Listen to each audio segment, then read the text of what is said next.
Like, you know, I notice every time I drop a glass, you know what I'm saying, TV top 25 list, people act like that shit don't fucking make the whole Virginia wake up and be like, yo, who the fuck is these people? Like, yo, I don't want to fucking, who is this nigga? This not my favorite artist and shit like that. Yo, who is the bitch ass nigga that made this shit? Yo, that nigga Glass, he's a straight bitch. Who even know this guy? Where he come from? Like, who gave this him the... Yeah, shut up and watch the list, nigga. I hope you make it and get on it. You know what I'm saying? But every time I drop the GlasxTv list, you know what I'm saying, it shake up the 757, of course, as always. But you know, I've always expanded that shit. I made it bigger, you know what I'm saying? Over the years, it got bigger. I forget my first year I made it. I think it was 2018. And, you know what I'm saying? The recent one, it was 2020. I think that's the last one I put out. Probably would be the last one I put out. I'll let y'all decide in the comments or tell me how y'all feel about them. But yeah, every time I drop a list, it go crazy, y'all. A few times I want to say I had some humility for niggas. I'm not gonna lie, y'all. I had some humility for niggas. It's a lot of stipulations and fucking shit that I would take out, leave out. You know what I'm saying? A bit of, you know, they've been working hard. You know what I'm saying? I see where it goes. I know what it takes to be an artist. You know what I'm saying? I'm gonna give them that little bit of nudge as far as a lot of artists go. You know what I'm saying? The first few years I wasn't going by numbers. You know what I'm saying? I went by certain numbers, but not the overall numbers and platform numbers that, you know what I'm saying, record labels would look at you in. Back then in 2018, streaming was just now really getting introduced. And like as far as to our community, so people don't really give a fuck about streaming, and we want to be totally honest. They still don't give a fuck about streaming today. That's not the most important shit, but whatever. You know, so I think that was back then. They just gave it for fans, and that's where I was heading as well. Like just being a fan of the community and the culture and the content that people was putting out.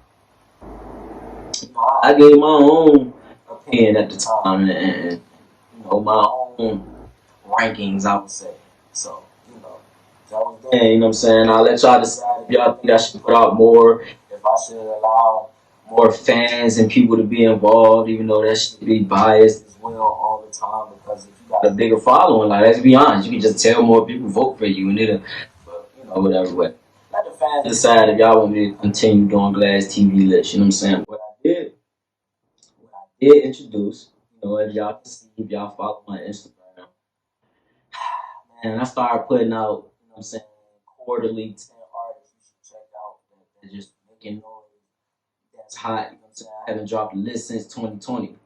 So I came back and introduced them, like, let me do it a different way. Let me do it with, you know what I'm saying, based off quarterly, who putting that work in and who got a good projection and a good rate that they've been moving, you know. And the first list I put out, it was pretty dope, you know what I'm saying, to me. Now, y'all in the comments, y'all will see this video, comment on it. Trash it, like, comment, I don't give a damn. Just make sure you do something with it, view the content. However, you niggas is gonna watch anyway. You know, but first on the first list, and it, none of these quarterly lists has a number ranking.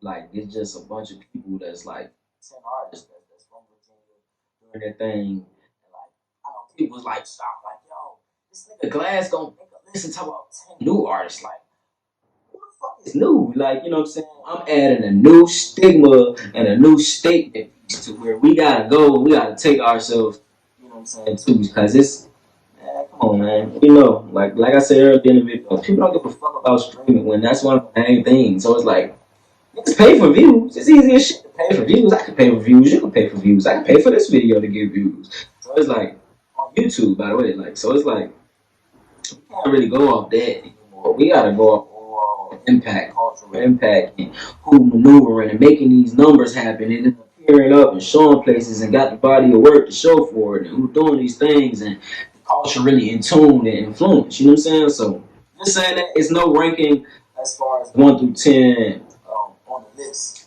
First artist that was up there, man, he had a huge moment.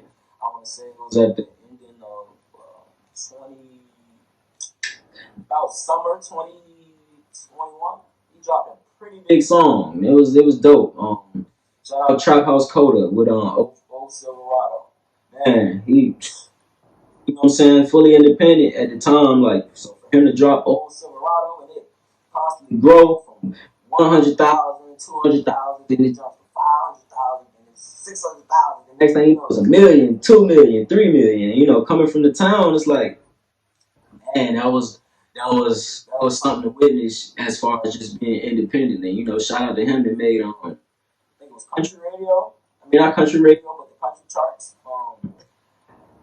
That was big. The song was pretty dope. Now you know motherfuckers like I'm gonna make sure y'all put the link, you know what I'm saying, or somewhere in there. Now you know motherfuckers was watching the video, and of course, if you go watch the video, you was like, yeah, there's some Virginia shit. This is the shit that they say about Virginia that people be acting like that is represented with Virginia. So he had a whole bunch of fucking Tahoes and big ass monster truck style type trucks in there, and they were just fucking mudding and sledding and shit, fucking dancing, beer. So, you know, my man, he had the motherfucking Stone Cold Steve Austin pose in it. I fuck with that shit, you know what I'm saying? So, shout out Trap House Coda and it's Old Silverado. That shit did great. Shout out to him, like, dope with it.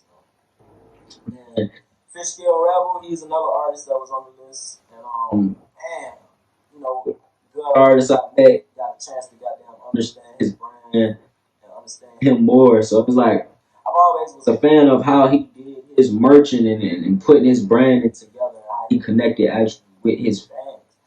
And so that was just always what made me a fan of his brand and not just his music. His music is like, it takes me back to that traps and trunks, back out, you know what I'm saying, out the trunk of the hood type vibe, like mixtape days, and that's what I love because that's the type of era I was coming from, you know what I'm saying, listening to music. So, Fishkill Rebel, I'm sorry. Dope artist, got a dope feel to its brand, you know what I'm saying, the merch, when he fucking get his merch off and how it looks, and how it's presented, and how he market his brand, pretty dope. We did an interview and talked about a lot about his branding and networking as well. You know, shout out to him. I got Slump Sum Quan. Fishkill Rebel is from Virginia Beach, by the way.